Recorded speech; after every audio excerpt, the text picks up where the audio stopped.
Pessoal, a gente vai seguir aqui o manual de indulgências da nossa igreja para falar a respeito das indulgências plenárias que são concedidas no último dia do ano e no primeiro dia do ano. Bom, para a gente lucrar indulgências, pessoal, sejam indulgências parciais, sejam indulgências plenárias, a gente precisa de um primeiro grupo de 3 requisitos.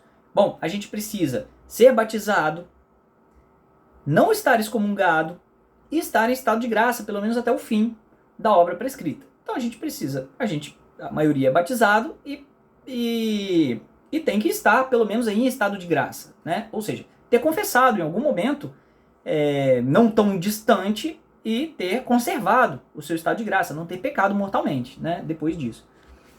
Beleza, esse é o primeiro grupo de requisitos. Depois, existe um segundo grupo de requisitos. Você precisa fazer a obra em si, que é a obra indulgenciada. Então tem algumas obras que são para indulgências parciais, outra para indulgências plenárias, enfim. E você precisa realizar a obra em si. Nesse caso, a obra é para indulgência plenária, pessoal. São 2 aqui, né?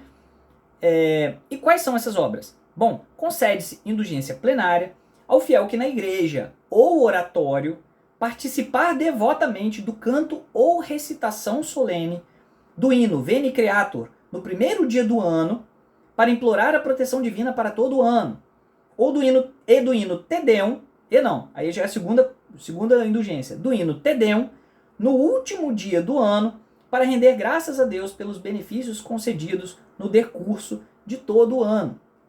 Então, pessoal, você pode aqui lucrar 2 indulgências plenárias.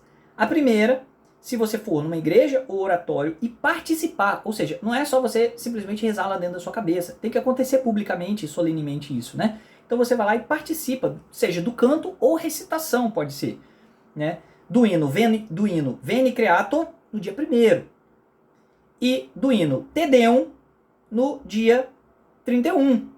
No caso do dia 1º, você vai pedir a proteção divina para o ano que se inicia. E no caso do dia 31, você vai render graças a Deus pelas graças todas que Ele nos concedeu pelo ano que já passou. Esse é o segundo grupo de requisitos que nós precisamos fazer para lucrar essas indulgências plenárias. Beleza.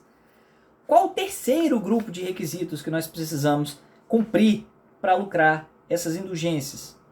Bom, pessoal, para lucrarmos as indulgências parciais, que não é o caso aqui, mas já esclarecendo para vocês, para lucrarmos uma indulgência parcial, nós só precisamos de ter o coração contrito e cumprir aquela obra indulgenciada que é prescrita para indulgência parcial.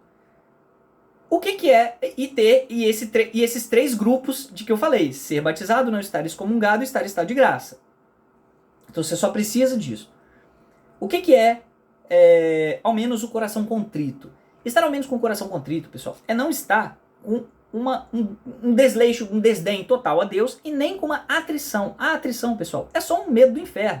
Então você se volta para as coisas divinas ou para não se dar mal ou para se dar bem. No final das contas não deixa de ser um grande amor próprio.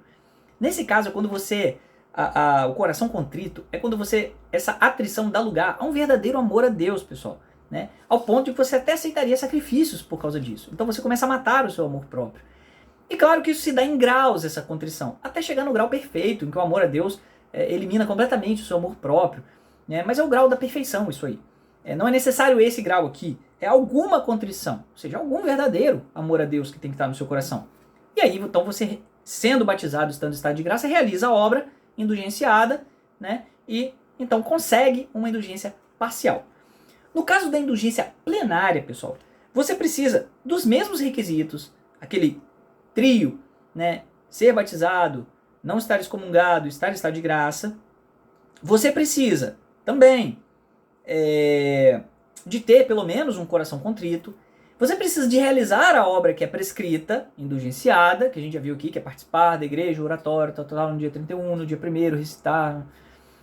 E você precisa de 2 coisas a mais. Uma é uma disposição interior a mais, além da contrição, que é o quê? Para lucrar a indulgência plenária, além da exclusão de todo o afeto a qualquer pecado, mesmo venial, Ou seja, você precisa, pessoal, não só de algum amor a Deus, mas você precisa, de fato, não ter aquele apego ainda, aquele desejo, ou pelo menos aquele gosto. Tudo bem, você quer até evitar o pecado, mas você ainda tem um gosto, um afeto por aquele pecadinho de estimação, mesmo pecado besta, venial, né? Até porque não existe pecado besta, né? Mas você tem que, na verdade, ter um desgosto, você tem que detestar o pecado, até o pecado venial. Então o seu amor a Deus tem que te levar a isso. Então realmente eu detesto esse pecado, eu detesto todos os pecados, né? Então você tem que ter uma detestação dentro de você. É nesse sentido que você tem algo a mais do que um início de amor a Deus aqui, minimamente necessário, né? Mas de fato uma detestação a qualquer tipo de ofensa ao nosso Senhor Jesus Cristo, né? Ainda que isso te comprometa e te custe. Então esse é o requisito necessário, além dos outros, para você obter uma indulgência plenária. Mas fora esse, tem outro requisito também próprio da indulgência plenária, que vem em 3 partes, né? Em 3 elementos aqui. Bom, o primeiro elemento é que para obter a indulgência plenária, você precisa de confissão sacramental, comunhão eucarística e rezar nas intenções do sumo pontífice. Vamos lá. A confissão sacramental, pessoal, pode ser antes ou depois de você realizar a obra indulgenciada.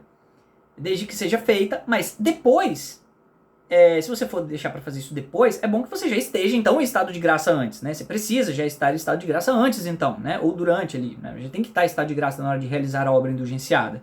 Se você já está em estado de graça, você pode fazer a confissão depois, se você não conseguiu fazer antes, não tem problema. E uma confissão serve para você lucrar as 2 indulgências aqui. Agora, a comunhão eucarística, pessoal, tem que ser uma para cada indulgência. Então, se você vai lucrar no dia 1º, no dia 31 e no dia 1º, você tem que fazer 2 comunhões eucarísticas aqui. Assim como a intenção, rezar na intenção do sumo pontífice. 2, uma para cada indulgência, uma para cada dia aqui no caso, né? No caso da comunhão eucarística, ela rezar na intenção do sumo pontífice é de preferência no mesmo dia, pessoal. Agora, você pode sim fazer em outro dia, né? Aqui coloca como preferencialmente, né? Mas não obrigatoriamente no mesmo dia. Então você pode comungar depois outros 2 dias e rezar na intenção do sumo pontífice outros 2 dias. Mas é importante que você já faça isso, já vai estar ali na igreja, na missa, né? E com relação a rezar nas intenções do sumo pontífice, como que você faz isso? E aí é dito aqui, pessoal, que essa condição se cumpre recitando um Pai Nosso e uma Ave Maria nessas intenções, né? Então um Pai Nosso e uma Ave Maria resolvem o nosso problema. Então, recapitulando aqui, pessoal, para lucrar essa indulgência plenária nos dias 31 e 1º. Bom, dia 31 você tem que ir numa igreja ou oratório, participar publicamente ali, devotamente, do canto ou recitação do hino Te Deum, agradecendo a Deus pelas graças concedidas no ano. No dia 1º você vai fazer exatamente as mesmas coisas, mas recitar o hino Veni Creator, pedindo a Deus as graças para o próximo ano que se inicia. Você precisa estar batizado, não estar excomungado, estar em estado de graça. Além disso, você precisa ter um verdadeiro amor a Deus de tal modo que você deteste qualquer pecado, mesmo venial. E além disso, você precisa confessar nos dias próximos, anteriores ou posteriores. Você precisa comungar uma vez para cada um desses 2 dias, de preferência no dia em que você está lucrando aquela indulgência, e rezar nas intenções do sumo pontífice, também uma para cada dia de indulgência, o que se cumpre rezando um Pai Nosso e uma Ave Maria. E assim a gente lucra as indulgências, tanto para nós quanto para as almas do purgatório. E é uma escolha que você vai fazer. Você pode buscar um dia matar todas essas penas temporais para si, e no outro dia para um parente, um pai, uma mãe falecidos, ou coloca geral, né, para as almas do purgatório, que Cristo mesmo vai distribuir as suas graças. Ou então você pode abrir mão de si nesses 2 dias, lucra para pai e mãe, ou para 2 almas, ou então para todas as almas do purgatório no geral, e Cristo é que vai distribuir isso, e você deixa para lucrar para si em outro dia. Aí vai da sua organização aí, né? Então, vamos lucrar, vamos aproveitar essas indulgências plenárias que estão aí à nossa disposição, pela infinita misericórdia de nosso Senhor.